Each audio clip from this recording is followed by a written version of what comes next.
Okay, sekarang kita pergi kepada 1.6, the Doppler effect for electromagnetic wave. Alright, so apa itu Doppler effect? Dalam jadi sekarang Doppler effect pun asal dalam sains tingkatan 2 ada tentang Doppler effect.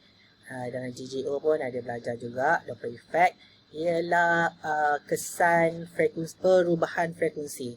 There is a frequency shift when the source is moving either toward us or away from us. That means the frequency shift due to the relative motion between the source of wave and the observer. Okay, so wave can be any wave. So in this case, we are concentrating on the electromagnetic wave. So kita recall balik sikit, kita boleh klik kepada ini simulation dekat sini, boleh klik. Alright, so katalah frekuensi gelombang ini ialah 100 Hz. Okay, so kita ataupun Stanley lah, kita kembali kepada Stanley dan Mavis. Stanley warna merah ni akan dengar bunyi yang sama frekuensi dia dengan bunyi, contohnya dengan frekuensi Mavis.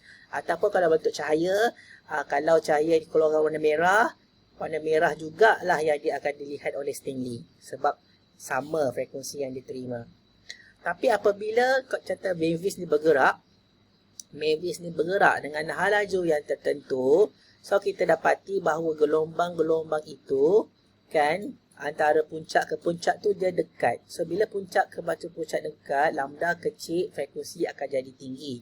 Jadi frekuensi yang akan didengari untuk bunyi lebih tinggi, ataupun kalau cahaya dia akan berubah kepada frekuensi yang lebih tinggi. Bila frekuensi lebih tinggi maksudnya warna akan berubah. So warna merah ialah warna yang paling rendah frekuensi dalam visible light. Kemudian merah naik ke atas sikit, ada warna green, dan last sekali ialah warna biru, ialah warna frekuensi yang paling tinggi. Jadi bergantung kepada kelajuan objek tu. Okay, so return back again. Bergantung kepada kelajuan bunyi itu, kelajuan sumber tu. Kalau dia terlalu laju, warna merah itu bukan lagi kelihatan merah, tetapi kelihatan biru pada mata Stanley. Ataupun warna lain lah, mana yang penting dia bukan merah lagi dah. So frekuensinya berubah. Okay, alright. So kalaulah frekuensi dia menjauhi kita, kan, gelombang tu pula semakin besar dia punya wavelength dia, maknanya frekuensi dia akan slow bawah. Jadinya kalaulah warna asal Stanley tu warna merah, sekarang dia dah tak boleh tengok dah sebab dia dah jatuh kepada invisible infrared contohnya, kan.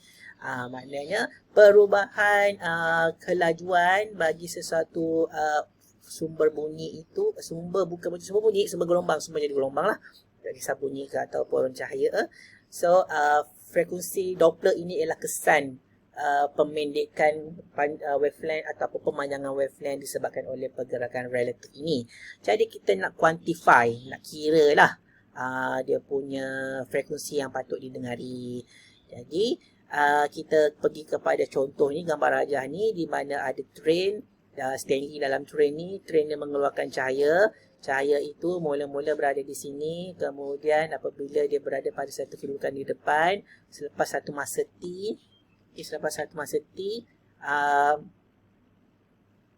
dia memancarkan lagi satu gelombang yang baru, iaitu gelombang yang barulah, dia crest, the second crest. So kita akan katakan ini wavelength. So this is the first crest and then the second crest. Okay, dan kita nak tengok apakah frekuensi yang didengari yang akan dilihat oleh Stanley, diukur oleh Stanley, manakala inilah frekuensi asal yang dikeluarkan oleh Mavis tu. So kita tengok kepada video yang akan berikutnya. Okay. Okay, so sekarang kita nak derive equation yang ini, iaitu Doppler effect, frekuensi yang didengari oleh Stanley pada frame S. Yang ini ialah lampu lah pada train Mavis. Okay, jadi kat sini kita ada frame Stanley S. Yang ini frame yang sedang bergerak, kan? Dan pergerakan dia tu, pergerakan si Mavis ni ialah pada hal laju U berbanding dengan Stanley. Okay. Jadi sebelum tu kita nak kita recall baliklah tentang cahaya. Cahaya ni ialah gelombang, dan gelombang ni kita boleh wakilkan dalam bentuk macam ni, di mana dia ada crest, puncak dengan puncak. So jarak di antara puncak ni ialah satu wavelength kan, satu wavelength. Okey, lepas tu bila kita ada banyak gelombang, so kita boleh ada, kita katakan wavefront lah. Kita ada wavefront. So jarak di antara wavefront tu ialah juga satu lambda. Okey. So mula-mula katakan pada masa awal Stanley ukur cahaya yang keluar. Okey, so bila train berada di sini. Okey, so bila dia berada di sini, katalah dia pancarkan satu cahaya. Okey, dia pancarkan satu cahaya, dan cahaya tu crest yang pertama. Okey, so crest yang pertama ada kat sini. Right. So bila dia bergerak, okey, katalah dia bergerak ke depan kan, so mana bergerak ke depan, so dekat sini lah contohnya. Dia berada di situ oleh sebab cahaya ni bergerak lebih pantas kan, sebab dia laju cahaya kan. Jadi pada satu ketika dia sudah berada dekat sini, contohnya crest yang pertama. Okay. Train tu baru ada dekat sini. Lepas tu bila bergerak lagi, katakan dia bergerak lagi ke depan, objek benda ni dah ke depan kan, so katalah kat sini. So bila pada masa ke sini, contohnya crest tu dah ada kat sini, crest yang pertama, dan bila masa kat sini dia pancarkan lagi crest yang kedua ni. Okay, so dia pancarkan crest yang kedua, maksudnya kat sini dia pancarkan lagi satu cahaya. Saya buat sama lah, senang, dekat sini. Okay, alright, so kita masih mesti ingat bahawa cahaya, the light is travelling with the speed of light according to Melvis and also according to Stanley. Kan dia bergerak dengan laju cahaya. So dia bergerak dengan sama je dengan yang si hijau ni pun sama sebab dia gelombang yang sama kan. Alright, jadi kita nak analisis situasi ini di mana bagi Stanley ini ialah satu wavelength. Dan masa di antara, okey, tadi dia berada kat sini kan. Okey, dia keluarkan cahaya. Okey, lepas tu dia bergerak, and then okey, dia keluarkan lagi cahaya kan, dia keluarkan lagi cahaya kat sini kan, crest. Okey, so dia ada dua event lah, so so maknanya kat sini dia bergerak dalam masa yang sama. Macam color ni. Okay. So dia bergerak. Okay. Lepas tu kan gelombang laju kan, ke depan. Okay, kat sini. Lepas tu bila dia depan sikit,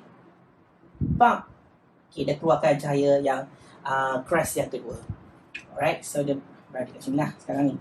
Okay. So masa di antara dengan tu, so Stanley nampak lepas tu so masa di antara dua emission tu ialah period of the wave as according to S prime. So dia ialah time emission T, period lah kalau kita belajar dalam GGO. T ni period, masa di antara oscillation peak ni, antara crest ni ialah time between emission.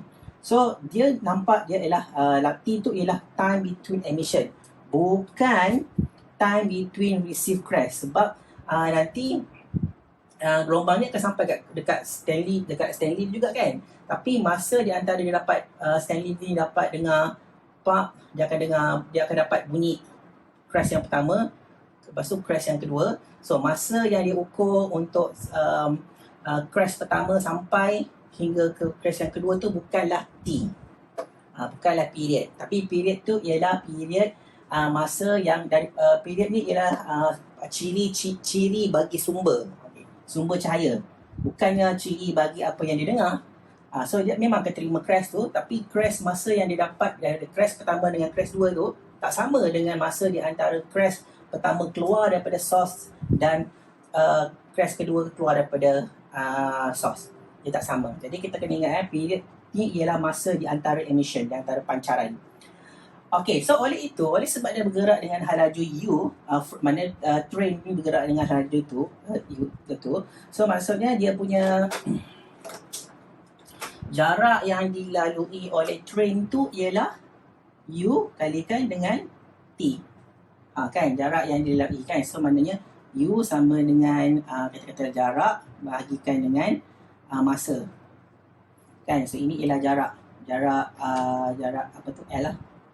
Jarak L. L sama dengan UT. So, L sama dengan U kali dengan T. Maknanya jarak ialah train tu bergerak sejauh L. So, kita kalikanlah U sebab T tu ialah antara emission kan. So, emission pertama, emission kedua. So, masa di antara dua emission tu kita kali je. Alright, so kita dapat ini ialah UT. Ini ialah lambda which is jarak di antara crest. Lambda kan. Okay, wavelength lah. Okay, dan dia juga sama juga dengan ini. Jarak yang ni. Okay, jarak daripada sini ke sini ialah, okay, tengok crest ni. Si crest ni dia bergerak dengan laju cahaya kan. So, jarak ni kan. So, kita katakan, katalah ini ialah kita panggil, kita bagi D lah. D, jarak daripada sini sampai sini. Itu D kan. So, laju cahaya sama dengan jarak bahagikan dengan masa. Kan, sebab masa, bila masa T besar ni, crest tu dah sampai sini dan jarak yang dilalui ialah D.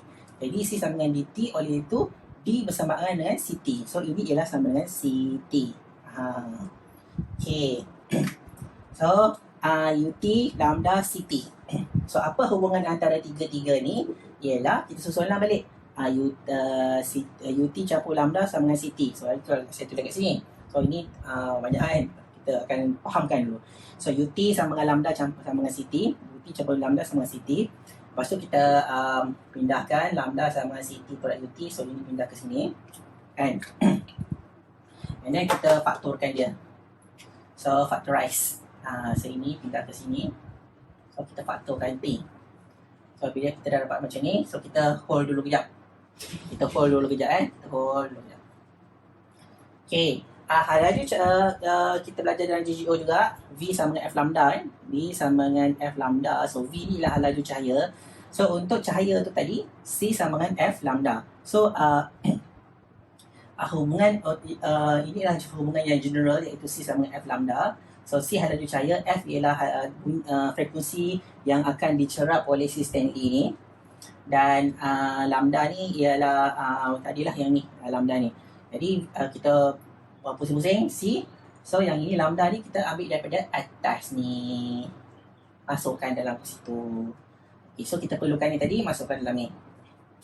Alright, so kita pun dapat equation yang ni. Kita berhenti kejap. Kita tengok dekat T ni. Pula. Kita tengok dekat T ni ialah masa di antara emission. So, masa antara emission tu dia ukur daripada si Stanley ni. Stanley ni yang ukur T besar tu. Tapi T besar yang berlaku dalam frame Malvis tu tadi tak sama dengan T yang dia ukur ni. Kan? Sebab ni T ialah T yang diukur oleh Stanley. Ni yang diukur oleh Stanley. Kita perlukan yang sebenarnya berlaku kat dalam frame tu ialah T naught. Okay, jadi apa hubungan dia? Kita kembali kepada time dilation, iaitu apa yang diukur oleh Stanley bersamaan dengan faktor kalikan dengan apa yang diukur patutnya di dalam frame tu tadi, dalam train ni.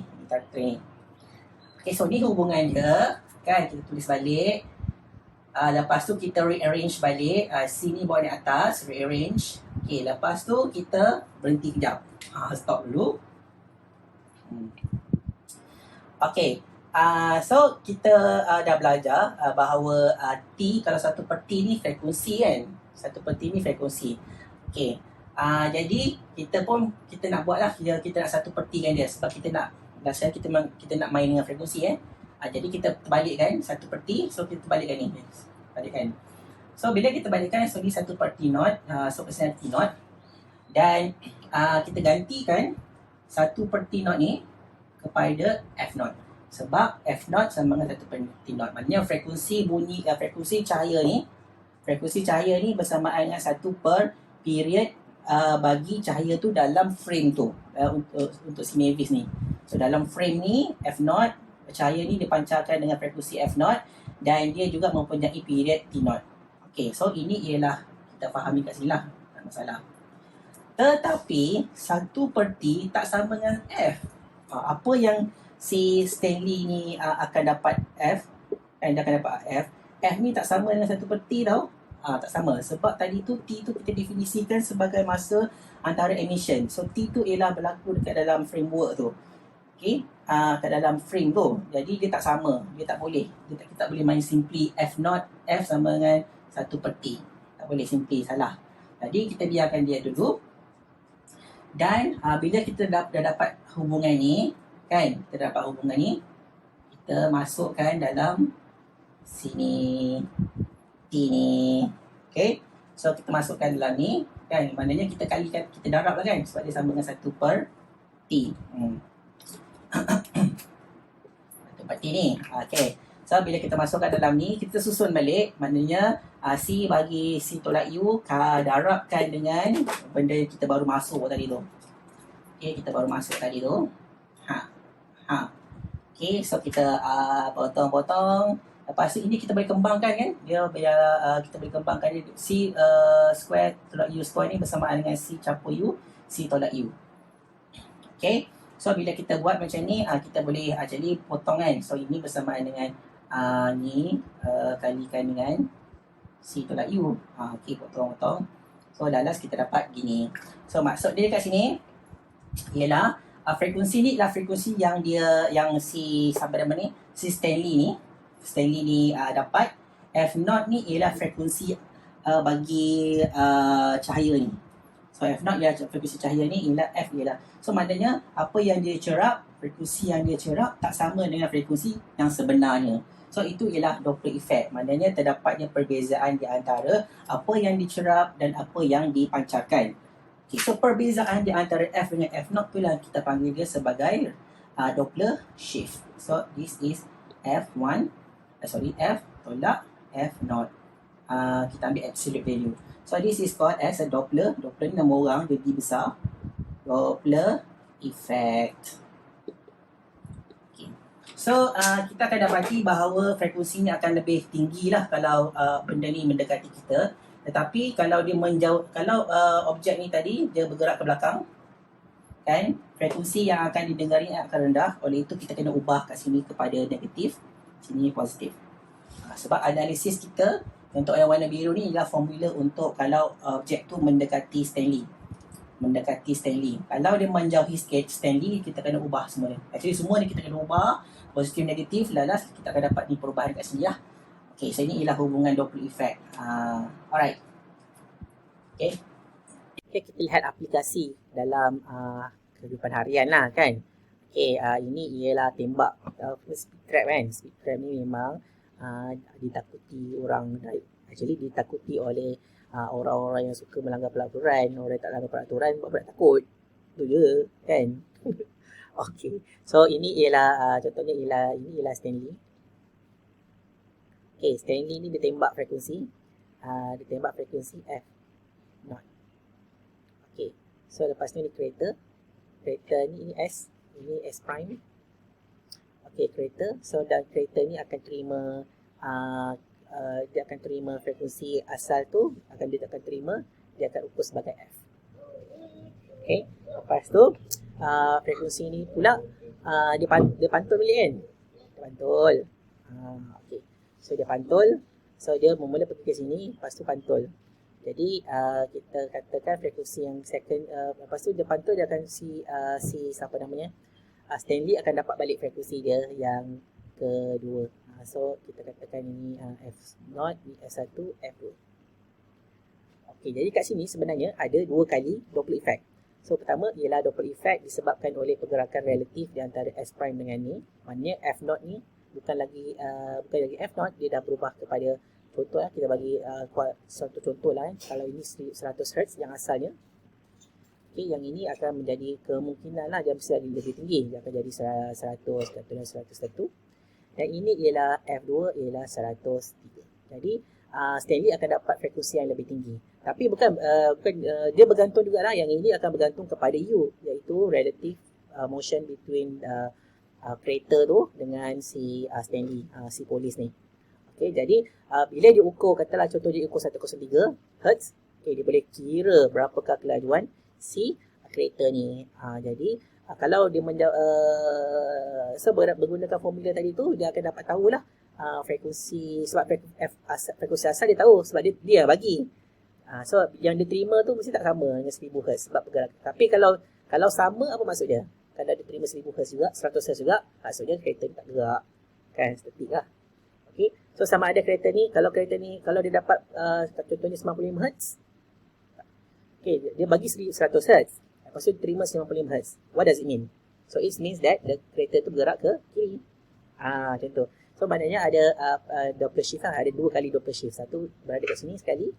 2 kali. So we call it as a double shifted reflected beam Doppler. Dapat 2 kali. Okay. Alright. So kita tengok kepada contoh berikutnya. Okay. Many galaxies have a supermassive black holes at their center. Supermassive. Sangat berat. As the material swirls around such a black hole, it is heated, become ionized, generates strong magnetic fields. Okay. So the resulting magnetic force steers some of material into high-speed jets that blast out of the galaxy and into intergalactic space. Maknanya ruang di antara galaksi. So galaksi ni dia dia meletup. Dia meletup, dia jadi black hole. Lepas tu black hole tu menyebabkan bahan-bahan semua menjadi panas, menjadi ionized. Bila ada ion bergerak. Bila ion bergerak dia maksudnya dia akan menghasilkan magnetic field. Sebab kita dah belajar dalam elektromagnetik, satu ion yang bergerak akan menghasilkan magnetic field. Jadi akan ada strong magnetic field around it. Lepas tu dia ada strong, ada macam kaotik lah kat situ. So ada pancutkan bahan-bahan kita katakan jet material, bahan-bahan berjet lah, sebab dia macam pancut daripada black hole tu. Daripada itulah tempat tu. Okay. So like we observe, apa yang dilihat oleh astronomer dalam gambar rajah ni, dilihat bahawa dia punya frekuensi yang dia nampak tu ialah 6.6. Maknanya kita punya, so kita punya frame, kita dapat F sama dengan 6.66 kali 10 kuasa 14. Okay, 6.66. Lepas tu galaksi tu sendiri memancarkan frekuensi dia, frekuensi infrared 5.55 kali 10 kuasa 13. Ini infrared. Lepas tu kita nampak dia sebagai warna UV. So di sini kita boleh nampak terdapat shift of the frequency daripada infrared ke UV. Maksudnya jet tu bergerak sangat pantas ke arah kita. Okay. So dia punya ni ialah U. Kita nak cari U ni lah. Berapakah what is the speed of the jet material with respect to us. Alright. So what is the speed of the jet material? So kita boleh gunakan formula yang tadi tu. Lepas tu kita tunggalangan untuk dapatkan U. So kita dapat macam ni. Okay, so kita boleh kirakan dia punya perbezaan di antara F dengan F0. Maknanya perbezaan ni selamat 12 kali ganda. Maknanya shift of the frequency is 12. So tu high. Lepas tu kita kirakan dan kita dapati bahawa dia ialah 0.1086 C. Okay, so kat situ maksudnya kita dapati bahawa jet material tu bergerak ke arah kita dengan laju yang hampir dengan laju cahaya, sangat laju. Okay, so kalau kita berada di contohnya kalau kita berada di S prime, kalau kita berada di galaksi yang dalam dekat area ni, kita tak nampak pun, kita akan nampak jet tu sebab dia infrared. Tapi sebab kita berada di bumi dan benda tu bergerak pantas, maksudnya kita akan nampak lah dia sebagai warna UV. Macam tu. Okay.